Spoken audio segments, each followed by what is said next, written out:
माता की जय, भारत माता की जय, वंदे मातरम, वंदे मातरम, भारत माता। स्वतंत्रता दिवस पर सम्मानित हुए भूतपूर्व सैनिक। 79वें स्वतंत्रता दिवस के उपलक्ष्य में भूतपूर्व सैनिकों का सम्मान समारोह कार्यक्रम आयोजित किया गया।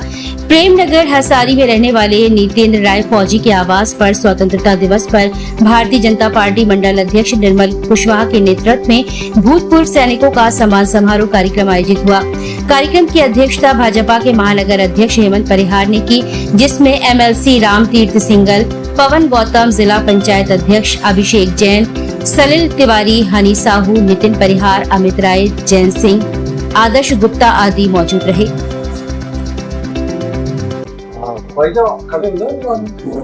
हम सभी लोग प्रत्येक वर्ष जो है हर घर तिरंगा अभियान IT का एक कार्यक्रम है, उसके तहत हमने कई कार्यक्रम उसमें किए, जिसमें कि तिरंगा यात्राएं हमारी निकली महानगर में।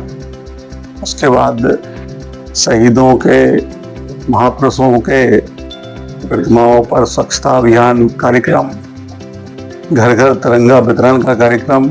उसी क्रम में आज और इससे पहले भी हमने सैनिकों के आवास पर जाकर, घर पर जाकर उनको सम्मान करने का काम किया। इस अवसर पर हमारे MLC साहब रामतीर्थ जी और जिला पंचायत अध्यक्ष पवन जी और सभी कार्यकर्ता और भी हमारे सभी मंडलों में कार्यकर्ता जा रहे हैं सैनिकों का सम्मान करने के लिए, जिन्होंने देश के लिए कहीं ना कहीं अपना, ऐसे शहीद हमारे हुए उनको नमन कर रहे हैं, और जो उन लड़ाइयों में किसी भी रूप में शामिल हुए और उस समय सेना में रहे, उनका भी सम्मान करने का कार्य कर रहे हैं। लगभग कितने सैनिकों को सम्मानित किया?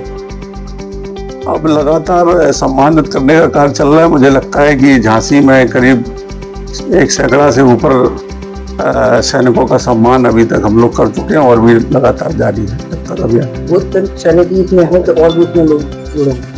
और भी उसमें हमारे पुलिस के अधिकारी हैं कोई, तो उनको भी सम्मानित करने का कार्य कर रहे हैं हम लोग। जो देश के लिए जिन्होंने भी सेवाएं दी, उनको सम्मानित काम कर रहे हैं। नितेंद्र राय फौजी। तो ये क्या कार्यक्रम रहा आवास पे आपको? आज जो है भारतीय जनता पार्टी के जिलाध्यक्ष हेमंत परिहार जी एवं जिले की टीम,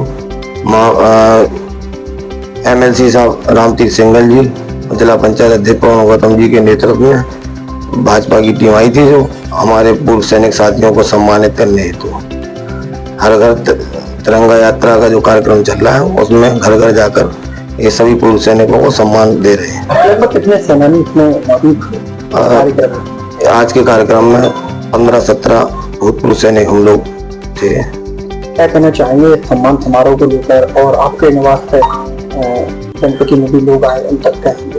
मैं सभी जनप्रतिनिधि लोगों का और भारतीय जनता पार्टी का धन्यवाद देता हूं कि हमारे पूर्व सैनिक साथियों का घर घर जाके सम्मान कर रहे हैं, जिससे पूर्व सैनिक साथी भी एवं वर्तमान जो सेना है, सैनिक लोग जो देखते हैं तो अपने आप को गर्वित महसूस कर रहे हैं। जिले में लगातार आपके द्वारा की गए कार्यों की सराहना हो रही है, उसको लेकर भी क्या कहना चाहेंगे? अब ये तो सब प्रभु की कृपा है, जब तक जीवन है तब तक। मैंने पूर्व में भी कहा है कि पिताजी के आशीर्वाद से सामाजिक कार्य करने का जो सौभाग्य प्राप्त हो रहा है, ये निरंतर चलता रहेगा जब तक जीवन है तब तक। तो जो पहले सम्मान समारोह भी है, उसको आगे किस तरह बढ़ाने की प्रयास रहेगा आपका सैनिकों का? अब सैनिकों का, हमें सैन्य मेरा परिवार है, सैनिक साथी जितने भी हैं सब मेरे भाई हैं, और उनका मैं हमेशा ये चाहता हूँ कि जो भी कार्यक्रम होते हैं तो उसमें बढ़ चढ़ के वो भाग लेते हैं और आगे भी लेते रहें। जैसे आगे अभी 6 दिसंबर को 4था सामूहिक विवाह सम्मेलन होने जा रहा है, उसमें बढ़ चढ़ के भाग लें। और बाकी कोई हमारे सैनिक साथियों के टच में कोई लोग हैं जो वाकई असहाय लोग हैं, जिनकी शादी करनी है, तो वो संपर्क कर सकते हैं, अपने रजिस्ट्रेशन करा सकते हैं। निःशुल्क शादियाँ हो रही। कार्यक्रम हो कैसा लग रहा है, क्या कहना चाहिए? इनके द्वारा जो कार्यक्रम आज हुआ यहाँ पर बहुत ही सराहनीय है, और ऐसे में सैनिकों का मनोबल बहुत ऊंचा होता है। साथ साथ जो सेवानिवृत्त होके आते हैं तो हमें ऐसी प्रेरणा मिलती है कि हमें भी देश के प्रति और पार्टी के प्रति आभार व्यक्त करते हैं कि हमें ऐसा मौका मिला।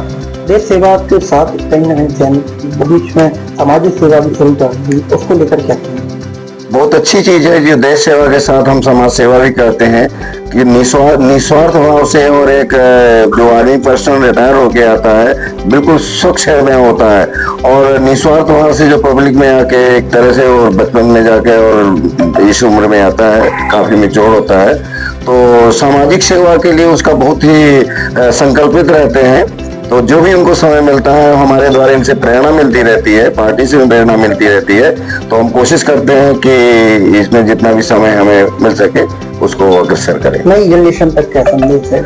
नई जनरेशन को संदेश यही देना चाहते हैं कि जो बुजुर्ग हैं और भूतपूर्व सैनिक हैं, जो आजकल सैनिक आ रहे हैं, उनसे बैठ के थोड़ा 2 मिनट का समय बहुत कम मिल पाता है उनके निकाल के, और उनसे प्रेरणा लें कि देश पे पहले क्या था अब क्या है, और राजनीतिक नेतृत्व कैसे चल रहा है उस पर विश्लेषण करके देश को आगे बढ़ाने के लिए सकारात्मक कदम उठाएं।